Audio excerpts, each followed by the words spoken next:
నమస్తే, welcome to YoYo TV. AP సీఎంగా బాధ్యతలు చేపట్టిన తర్వాత చంద్రబాబు ఇటీవల తొలిసారి తెలంగాణలో అడుగుపెట్టారు.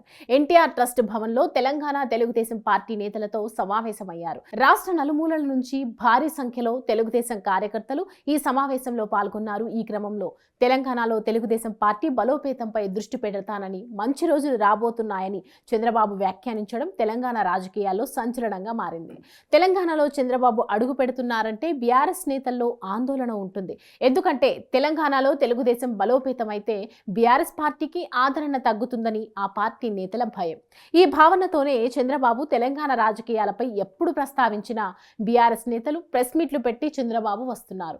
మళ్లీ తెలంగాణ, ఏపీ కలిసిపోతాయంటూ రాష్ట్ర ప్రజలను రెచ్చగొట్టడం పరిపాటిగా మారుతూ వస్తోంది.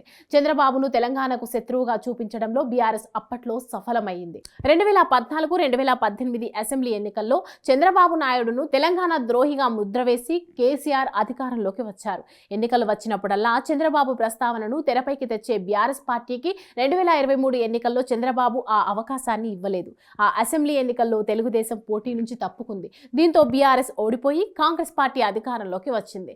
కాంగ్రెస్ పార్టీ అధికారంలోకి రావడానికి తెలుగుదేశం క్యాడర్ తమ వంతు పాత్ర పోషించింది. ఇటీవల జరిగిన ఎంపీ ఎన్నికల్లోనూ తెలుగుదేశం శ్రేణులు కాంగ్రెస్ పార్టీకే మద్దతుగా నిలిచారు. అయితే ఏపీలో మళ్లీ తెలుగుదేశం అధికారంలోకి రావడంతో తెలంగాణలోని బీఆర్ఎస్ నేతలతో పాటు కాంగ్రెస్ పార్టీలోని కొందరు నేతలు ఆందోళన చెందుతున్నారు. వాస్తవానికి చంద్రబాబు తెలంగాణలో తెలుగుదేశం బలోపేతంపై దృష్టి పెడితే కాంగ్రెస్ పార్టీ మేలే జరుగుతుంది.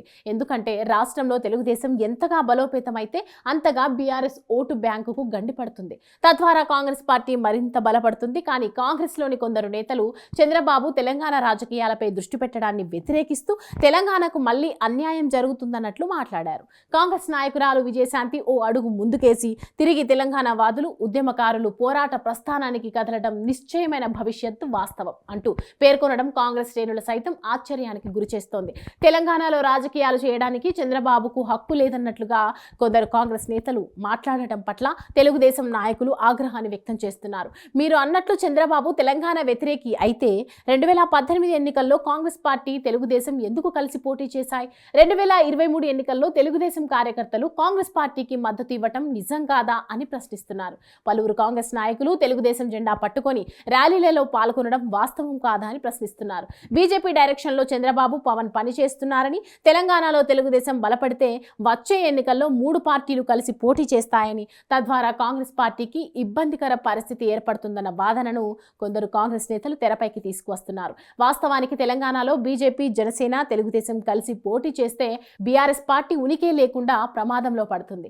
ఆ 3 పార్టీల కలయిక వల్ల కాంగ్రెస్ ఓటు బ్యాంకుకు వచ్చే నష్టం ఏమీ ఉండదు. అయితే కాంగ్రెస్ లోని కొందరు నాయకులు తెలంగాణలో చంద్రబాబు ఎంట్రీని వ్యతిరేకించడానికి ప్రధాన కారణం కాంగ్రెస్ లో రేవంత్ రెడ్డి బలోపేతం అవుతారన్న దుగ్ధతోనే అని పరిశీలకులు విశ్లేషిస్తున్నారు. మొత్తానికి తెలంగాణలో తెలుగుదేశం బలోపేతంపై చంద్రబాబు చేసిన వ్యాఖ్యలు తెలంగాణ రాజకీయాల్లో రచ్చరేపుతున్నాయి.